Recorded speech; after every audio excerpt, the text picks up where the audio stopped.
रात को पुलिस और सिक्योरिटी फोर्सेस को एक इत्तला मिली थी regarding the movement of terrorist in this area. So after that, police forces and security forces along with army and CRPF have cordoned this area. And जब कॉर्डन चल ही रहा था तो उसमें से अंदर से फायर आया. उसके बाद एक ऑपरेशन स्टार्ट हुआ जो कि पूरी रात चला और आज दोपहर तक ये कंक्लूड हुआ. तो इस ऑपरेशन में 2 टेररिस्ट मारे गए हैं.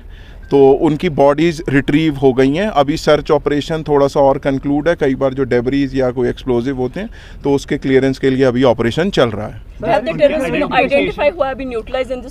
इसमें जो टेररिस्ट है हमने पूरा ड्यू डिलिजेंस के साथ इनिशियल उसमें we have given them opportunity as per law to come out and surrender, but however they have not heeded to the caution by police and security forces, and they again ensured that firing on security forces.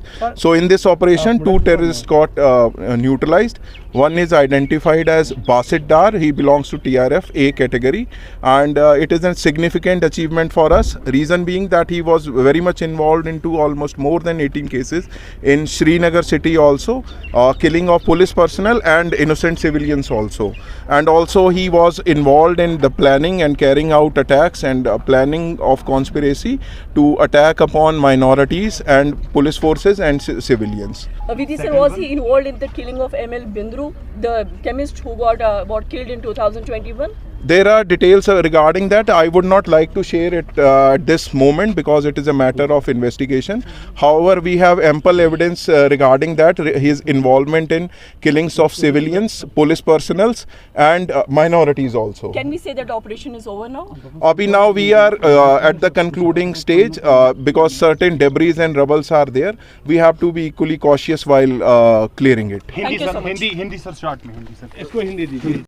कल शाम को Kulgam police और यहाँ पे हमारे जो army units हैं उनको एक जराये से खबर मिली थी regarding presence of terrorist.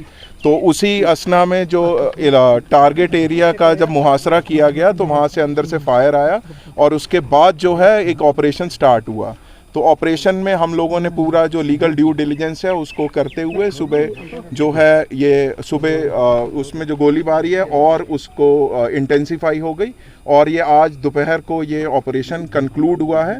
But अभी सर्च ऑपरेशन जारी है क्योंकि उसमें जो डेब्रीज होती हैं और वो एक्सप्लोजिव होता है उसको क्लियर करने का अभी काम चल रहा है. जो मारे गए हैं उनकी आइडेंटिफिकेशन, इसमें मारे गए जो टेररिस्ट हैं उसमें एक आइडेंटिफिकेशन बासित डार जो टीआरएफ का ए कैटेगरी का वो है, 2021 से वो एक्टिव है और कम से कम 18 जो मामले हैं यहाँ पर और शहर श्रीनगर में जो कि पुलिस पर्सनल, सिविलियंस और माइनॉरिटी किलिंग में इन्वॉल्व था. तो ये इसकी इन्वॉल्वमेंट उसमें थी. और ऑपरेशन ओवर हुआ कि अभी नहीं?